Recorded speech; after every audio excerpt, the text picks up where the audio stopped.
करो।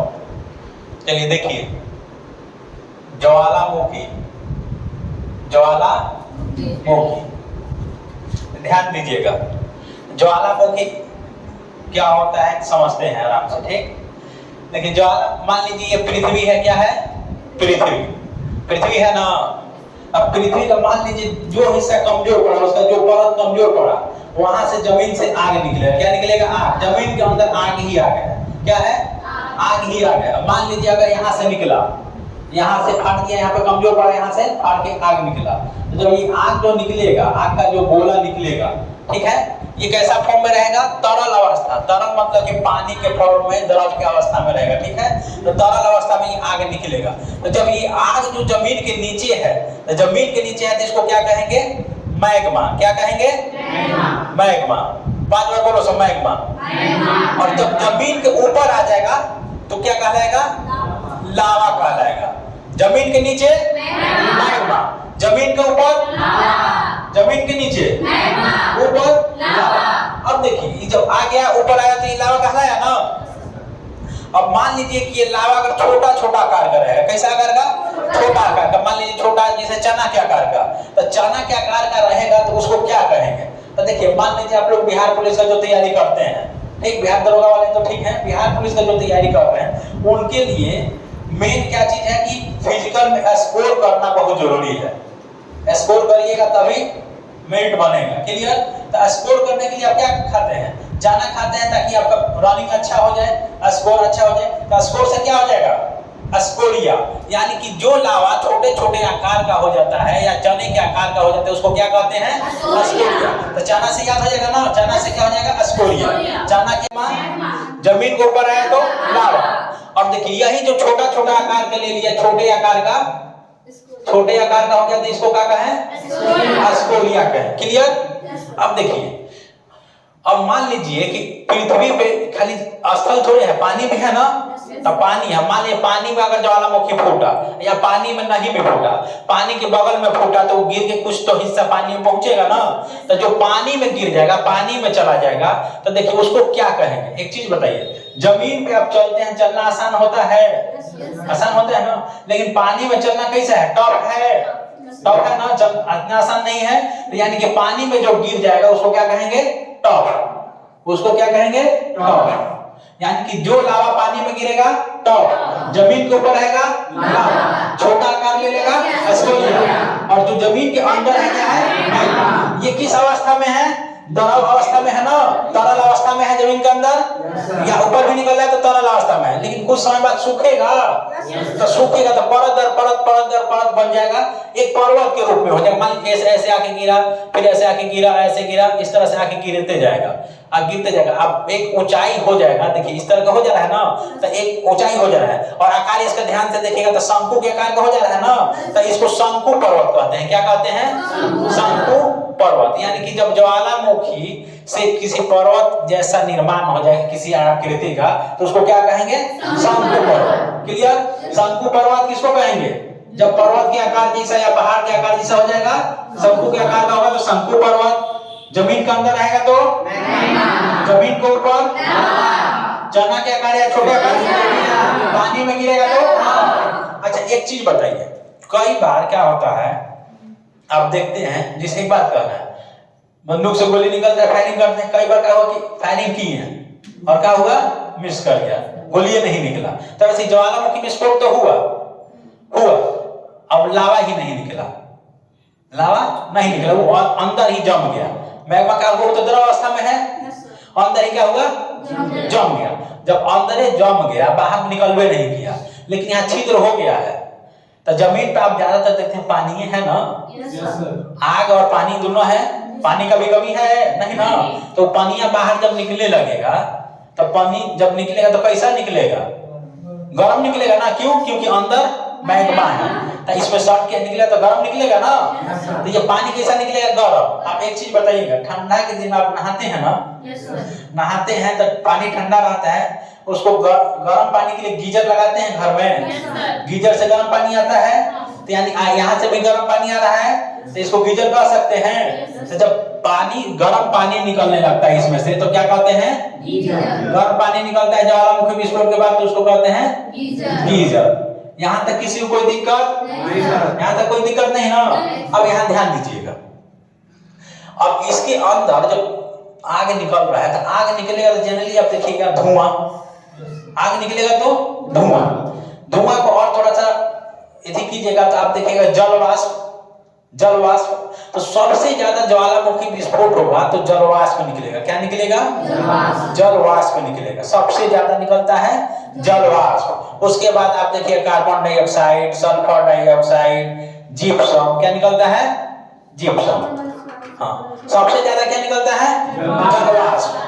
उसके अलावा carbon dioxide, sulphur dioxide, gypsum, gypsum निकलता है। तो जिप्सम एक तरह से खनिज पदार्थ है ना। अच्छा एक चीज बताइए, दुनिया में सबसे ज्यादा ज्वालामुखी अगर किसी देश में हो विस्फोट होता है या कहीं पे है सबसे ज्यादा तो वो है इंडोनेशिया। कौन सा है? इंडोनेशिया देश है। इंडोनेशिया में 27 ज्वालामुखी है। कितने हैं? इंडोनेशिया, इंडोनेशिया में कितना है? 27। तो यानी कि हम कह सकते हैं कि दुनिया में सबसे ज्यादा जिप्सम का उत्पादन करने वाला देश सबसे ज्यादा ज्वालामुखी वाला देश क्लियर। ज्वालामुखी विस्फोट में सबसे ज्यादा क्या निकलेगा? जलवाष्प।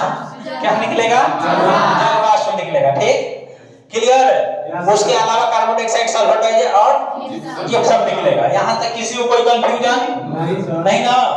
तो इसको लिख लीजिए फिर आगे समझाते हैं। ठीक है, इसको लिखिए जल्दी से। चलिए आप लोग लिख लिए? Yes sir. चलिए लिख लिए तो आप बताइएगा। ओके, जब जमीन के अंदर आग रहेगा तो क्या कहेंगे? ऊपर आ जाएगा लावा। ठीक, ऊपर लावा। जब छोटा छोटा आकार के जब पर्वत का रूप ले लेगा तो जब मान लीजिए विस्फोट हुआ, कुछ निकलवे नहीं किया, पानी निकला, पानी कैसा होगा? ठंडा ही गरम? गरम। अच्छा सबसे ज्यादा ज्वालामुखी विस्फोट कौन देश में? ज्वालामुखी विस्फोट में क्या निकलता है? ठीक, तो जिप्सम। और जिप्सम से क्या बनता है? Plaster of POP. पीओपी बनता है। क्या बनता है? POP, plaster of Paris. ये कुछ नहीं है, घर में जो पुट्टियां लगवाते हैं ना ऊपर वही है पीओपी। ठीक है ना, उधर का पुट्टी लगाते हैं ना तो वही क्या है? पीओपी है। तो ये इस तो सबसे ज्यादा उत्पादन कौन करेगा इसका? इंडोनेशिया करेगा। क्लियर है यहाँ तक? चलिए आगे बढ़ा जाए। चलिए आगे देखते हैं। अब ज्वालामुखी के पहले प्रकार देखते हैं, कई प्रकार के हैं, फिर उसके बाद सब ज्वालामुखी बता दें कौन ज्वालामुखी कहाँ पे है दुनिया में। ठीक है, हाँ चलिए तो देखते हैं ज्वालामुखी कई प्रकार के। तो देखिए ज्वालामुखी कई प्रकार के? 3 प्रकार के। कई प्रकार के? 3 प्रकार के। जोर से चिल्लाओ सब। देखिए देखिए ज्वालामुखी 3 प्रकार के। एगो जागल, सूतल, मरल। बोलो सब। हाँ सही में होता है जागल, सूतल, मरल। जागल, सूतल, मरल। देखो जागल है तो उसको जागृत ज्वालामुखी कह सकते हैं, या उसी को सक्रिय कह सकते हैं, या उसी को एक्टिव कह सकते हैं। ठीक। अब देखिए जो सूतल है, जो सूतल है तो उसको सुषुप्त कह सकते हैं, सुषुप्त। ठीक है। और जो मर गया है, जो मर गया है तो उसको असक्रिय कहेंगे। क्या कहेंगे? असक्रिय। अब देखिए, अब ध्यान दीजिएगा, कौन कैगो ज्वालामुखी हम लोग पढ़े? जागल, सूतल, मरल। अब देखिए जो जागल है, मान लीजिए, हाँ जो जागल है, मान लीजिए अगर उसको मारे जाइएगा तो वही आपको दूठा मार देगा ना। जो सूतल है तो उसको मारो के मार सकते हैं, और जो मरल है उसको कतनो मारते रहिएगा, उठेगा नहीं ना उठेगा। यानी कि जो मरल इसमें कौन ज्वालामुखी है? असक्रिय है ना। तो असक्रिय मरल है, यानी कि इसमें विस्फोट होगा कभी नहीं। यानी कि ये अब समाप्त हो गया है। ये ज्वालामुखी किसी जमाना में जिंदा रहा होगा, मरल है मतलब कि जिंदा रहा होगा। आपको मरने के लिए पहले क्या होना पड़ता है? जिंदा होना पड़ता है। जो दुनिया में जन्म लेगा वही मरेगा, मरने के लिए जन्म लेना पड़ता है, नहीं तो ऐसे कोई कह दे कि हम मर जाएंगे, संभव नहीं है। पहले जन्म लो फिर मरोगे। मरने का शर्त क्या है? जन्म लेना। अब ये मरा है और सक्रिय है, मरा हुआ ज्वालामुखी है, यानी किसी जमाना में सक्रिय होगा ना, जिंदा होगा ना। लेकिन अब मर गया है, तो अब मर गया तो इसमें विस्फोट होगा? इसमें कभी विस्फोट नहीं होगा, ज्वालामुखी उद्गार कभी नहीं होगा। ठीक। अब देखिए, ये जागल है, ये सूतल है, तो ये सुसुप्त है और ये जागृत या सक्रिय है, एक्टिव है। तो देखिए, जो सूतल है मतलब कभी भी जग सकता है, जाइएगा मारे तो उठ के वो मार सकता है, यानी कभी भी जग सकता है, लेकिन ये सूतल है, यानी कि अभी हाल फिलहाल में कुछ कर नहीं रहा है, लेकिन जब जगेगा तो करेगा ना। यानी कि 50 साल 60 साल से इसमें ज्वालामुखी विस्फोट नहीं हुआ है, तो 50-60 साल से नहीं हुआ, लेकिन इसमें विस्फोट हो सकता है। क्यों? क्योंकि ये मारा नहीं है, ये जिंदा है, और जिंदा है तो उठ सकता है, और ये एक्टिव है, जागल है, उल्टा सीधा कर ये रहा होगा, यानी कि इसमें हमेशा ज्वालामुखी विस्फोट होगा। ये तीनों समझ गए? कोई ऐसा बेवकूफ जिसको नहीं समझ में आया? बताओ, यहाँ तक क्लियर है? चलिए अब आगे देखते हैं। भारत में कई तरह के हैं, भारत में कई तरह के ज्वालामुखी है। तो भारत में 2 तरह के हैं। भारत में कितने तरह? 2 तरह। एक है जागल, ये जगल का है भारत में, और एक ये सुतल का है, मरल नहीं है। 2 वही है। एक का नाम है बैरन, क्या नाम है? बैरन। एक का नाम है नारकोंडम, नारकोंडम। देखिए, बैरन, ये नौ तो खत्म हो रहा है, नौ से शुरू हो रहा है। बैरन और नारकोंडम, 10 बार बोलो सब जोर से। बैरन और नारकोंडम, क्लियर? बस बस बस। अब देखिए, बैरन और नारकोंडम हो गया ना। बैरन और नारकोंडम, ये दोनों जो है अंडमान निकोबार में। कहाँ पे है? अंडमान और निकोबार में, अंडमान निकोबार में है। ठीक। अब कैसे याद रहेगा कि कौन सक्रिय है और कौन सुसुप्त है? देखिए, ध्यान से देखिएगा। सूतल है, एक तरह से मरले के समान है ना, अभी कुछ काम नहीं कर रहा होगा, एक जगह पड़ा होगा कहीं पे, जब जगेगा तब ना कुछ करेगा। ठीक। अब देखिए, इस दोनों में 1 मिनट देखिएगा ध्यान से। यहाँ पे रन है, रन लिखा है ना, तो जो जागल रहेगा वही ना रन करेगा, यानी कि इसमें सक्रिय कौन है? बैरन। सक्रिय कौन है? बैरन। तो जब बैरन सक्रिय हो गया, बैरन क्या हो गया? सक्रिय हो गया, तो ये सुसुप्त कौन होगा? नारकोंडम। क्लियर है? दोनों में कोई शक नहीं। अब आगे देखिए, ये सक्रिय है और ये सुसुप्त है। अच्छा, काला पानी का नाम सुने हैं आप लोग? काला पानी का देखिए, हमारे स्वतंत्रता सेनानी जो थे, उनको अंग्रेज कठोर सजा देने के लिए कहां भेजता था? काला पानी। तो देखिए, इसका कहानी क्या है? यही अंडमान निकोबार में एक जगह है, उसका नाम है काला पानी। तो देखिए, जगह कहां पे? यही बैरन ज्वालामुखी के पास है। अब इसमें से हमेशा विस्फोट हो रहा है, तो आग निकलेगा, तो आग जब इति होता है तो उसमें से राखों तो निकलता है, काला धुआं निकल रहा है, बाद में काला हो जाता है। देखते हैं, धुआं किसी दीवारों को काला कर देता है, तो विस्फोट हो रहा है हमेशा। तो वहां पे राख, जल, ये सब है ना, सल्फर डाइऑक्साइड, कार्बन डाइऑक्साइड सब निकल रहा है, तो वो क्या करेगा? वहां के पानी को काला करेगा। तो वहां के पानी को काला कर दिया, इसीलिए उस जगह का नाम क्या पड़ गया है? काला पानी। और वहीं पे हमारे स्वतंत्रता सेनानियों को क्या किया जाता था? सजा दिया जाता था, काला पानी का सजा। तो समझिए, काला पानी जगह कहाँ है? अंडमान निकोबार में है। ठीक। हाँ, वहीं पे कौन सा जेल है? सेलुलर जेल है। कौन सा जेल है? सेलुलर जेल में काला पानी, सेलुलर जेल। यहीं पे काला पानी, सेलुलर जेल, सेलुलर जेल। इसमें किनको सजा? हमारे स्वतंत्रता सेनानियों को दिया जाता था। क्लियर है? अच्छा, एक और चीज, एक और जगह है काला पानी, अभी हाल फिलहाल में विवाद में आया था समाचारों में। ठीक है, तो उत्तराखंड में है काला पानी। कहाँ है? उत्तराखंड। लेकिन असली वाला काला पानी कौन है? ये अंडमान निकोबार। ये देखिए, विवाद में क्यों आया था? उत्तराखंड में एक जगह है काला पानी, जिसको नेपाल कहता है कि मेरा है। क्या कहता है? मेरा है। और हम लोग कहते हैं, हम भारत वाले क्या कहते हैं कि मेरा है। तो उसी को विवाद है। तो अगर एग्जाम में आया तो काला पानी कहाँ? तो अंडमान निकोबार ऑप्शन में नहीं रहेगा तो उत्तराखंड, नहीं तो पहला ऑप्शन अंडमान निकोबार। क्लियर? भारत में कितने तरह के ज्वालामुखी? भारत में 2 तरह के। कौन कौन? सक्रिय बैरन। और सुसुप्त क्लियर। Yes sir. चलिए इसको लिख लीजिए, फिर आगे समझाते हैं।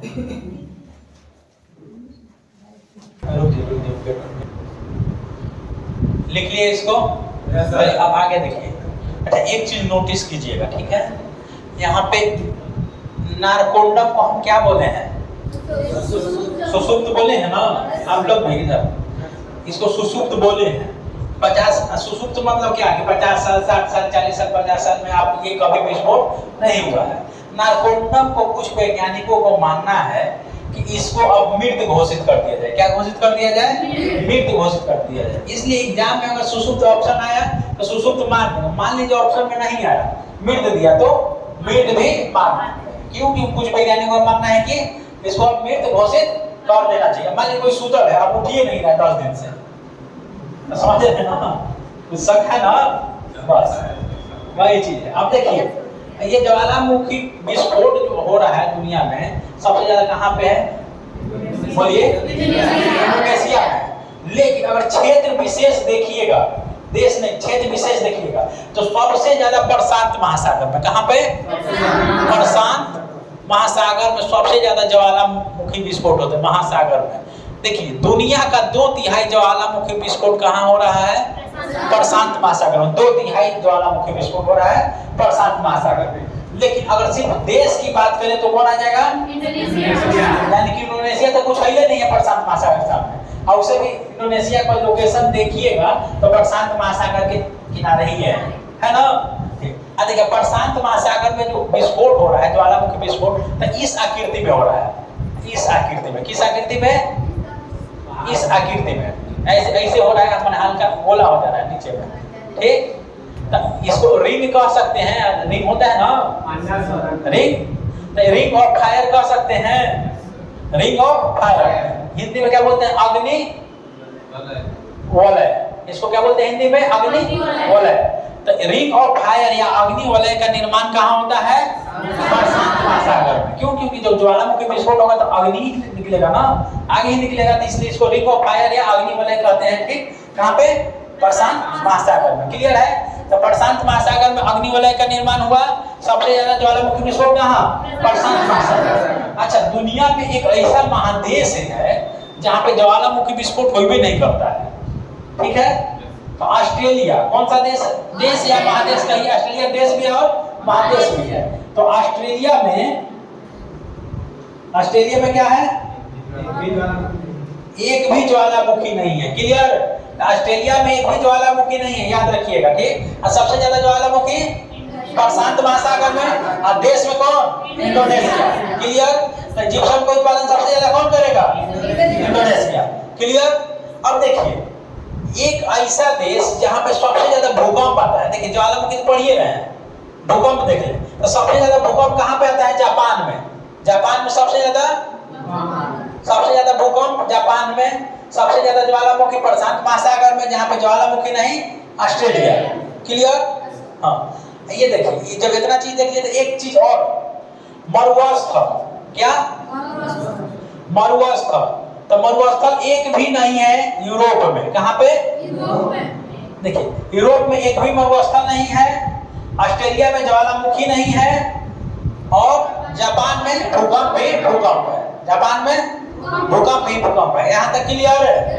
ठीक है। तो अगले क्लास में आप लोग को हम याद करवा देंगे कि दुनिया में कहाँ कहाँ पे कौन कौन सा ज्वालामुखी आता है, ठीक है। क्लास में ही याद हो जाएगा। ओके।